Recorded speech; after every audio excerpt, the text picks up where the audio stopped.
दोस्तों financial year 25-26 की ITR file करने की ड्यू डेट 31 जुलाई थी, जो कि अब निकल चुकी है। अगर आप अपना इनकम टैक्स रिटर्न फाइल नहीं कर पाए तो अभी भी आपके पास मौका है। आप अपना आईटीआर 1 या आईटीआर 2 फॉर्म अभी भी सबमिट कर सकते हैं। अगर आईटीआर 3 या आईटीआर 4 आपके ऊपर एप्लीकेबल होता है तो उसकी ड्यू डेट 31 अगस्त है, लेकिन सैलरीड या फिर डिलीवरी दिखाने वालों के लिए ड्यू डेट एंड हो चुकी है।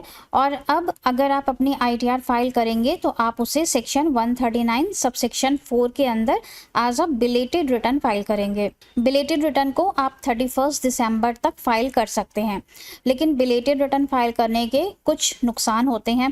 पहला, अगर आपके कोई भी टैक्सेस ड्यू हैं तो हर महीने उस पर 1% का इंटरेस्ट चार्ज कर लिया जाता है।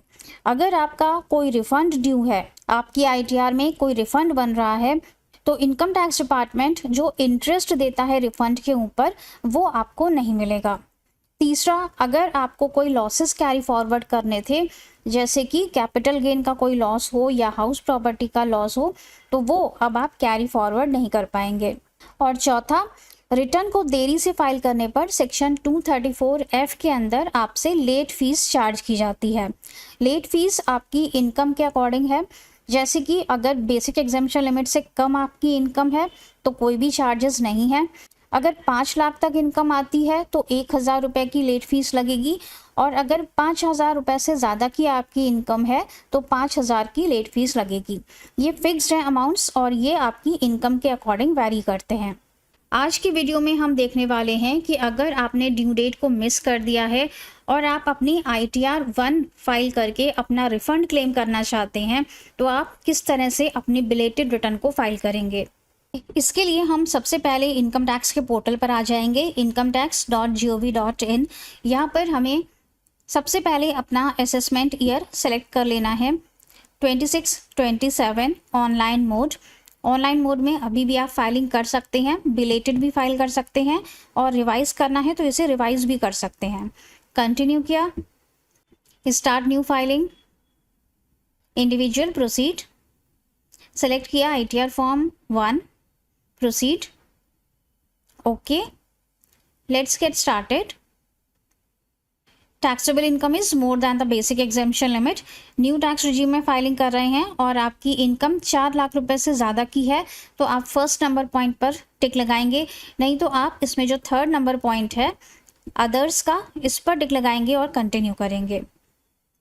ओके, सबसे पहले पर्सनल इंफॉर्मेशन, इसमें हम नेचर ऑफ एम्प्लॉयमेंट सेलेक्ट करेंगे।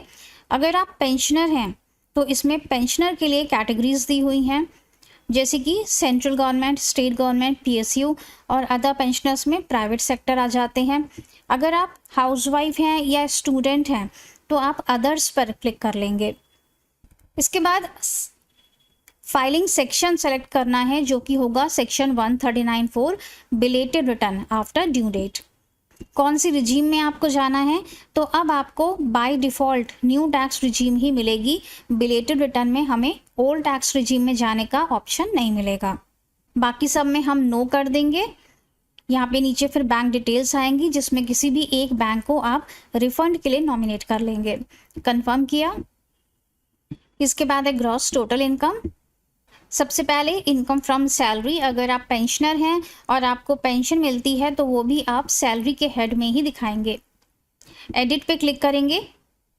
यहाँ पर आपकी सैलरी आपके 26 AS से ऑटो रिफ्लेक्ट होती है, या पेंशन है तो पेंशन ऑटो रिफ्लेक्ट होती है, और यहाँ पर सेक्शन 17(1) के अंदर ये रिफ्लेक्ट होती है।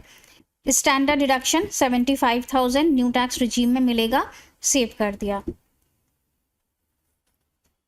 नेक्स्ट आता है इनकम फ्रॉम हाउस प्रॉपर्टी। अगर कोई रेंटल इनकम आपको दिखानी है तो डिटेल्स पे क्लिक करके अपनी रेंटल इनकम दिखा सकते हैं।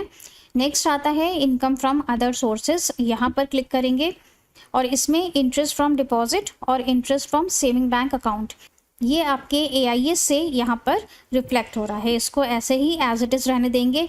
अगर अमाउंट डिफरेंट है तो आप एडिट पे क्लिक करके इनको चेंज भी कर सकते हैं। नेक्स्ट एग्जाम्प्ट इनकम है। अगर कोई एग्जाम्प्ट इनकम है, आपकी कोई गिफ्ट रिसीव हुआ है रिलेटिव से, या बाय बिल कोई पैसा रिसीव हुआ है, वो सब आप इसमें दिखा सकते हैं। नेक्स्ट है long term capital gain under section 112A। अगर आपने कोई शेयर्स या म्यूचुअल फंड सेल आउट किए हैं और उस पर लॉन्ग टर्म कैपिटल गेन हुआ है और वो 1.25 लाख रुपए से ज़्यादा का नहीं है, तो आप ITR 1 में दिखा सकते हैं। कंफर्म कर देंगे। नेक्स्ट है डिडक्शंस। न्यू टैक्स रिजीम में कोई भी डिडक्शंस एप्लीकेबल नहीं है, कंफर्म किया। नेक्स्ट है टैक्सेस पेड।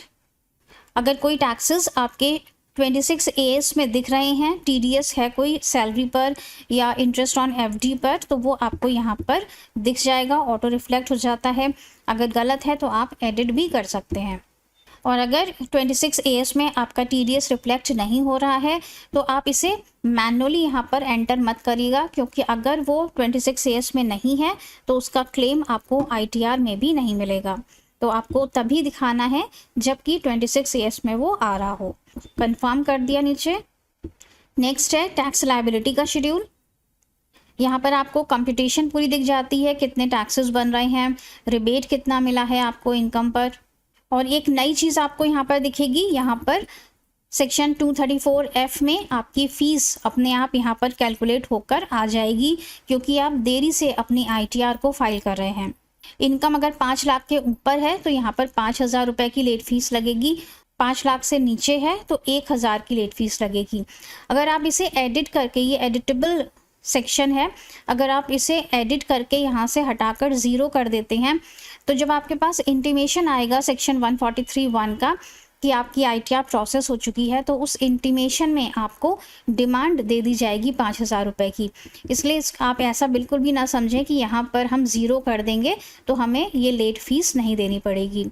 कंफर्म कर दिया। Proceed to verification. ऊपर आपके पास मैसेज आ जाएगा कि आपको 5,000 रुपये की लेट फीस पे करनी है। नीचे आपको ऑप्शन मिल जाएगा पे नाउ का। पे नाउ पे क्लिक करेंगे। Net banking, UPI ID, debit card, credit card, जिससे चाहें आप उससे इसका पेमेंट कर सकते हैं और अपनी रिटर्न को फाइल कर सकते हैं। अपलोड हो जाने के बाद 30 दिन के अंदर इसे E-वेरीफाई करना बिल्कुल भी मत भूलिएगा। तो ये था पूरा प्रोसेस। ITR 1 कैसे फाइल होगी 31 जुलाई के बाद। अगर ITR फाइलिंग के लिए हमारी पेड सर्विसेज चाहते हैं तो हमारे WhatsApp नंबर पर कॉन्टैक्ट कर सकते हैं। Thank you so much for watching this video. मिलेंगे नेक्स्ट वीडियो में। टिल देन खुश रहेगा, मस्त रहेगा। Thank you so much.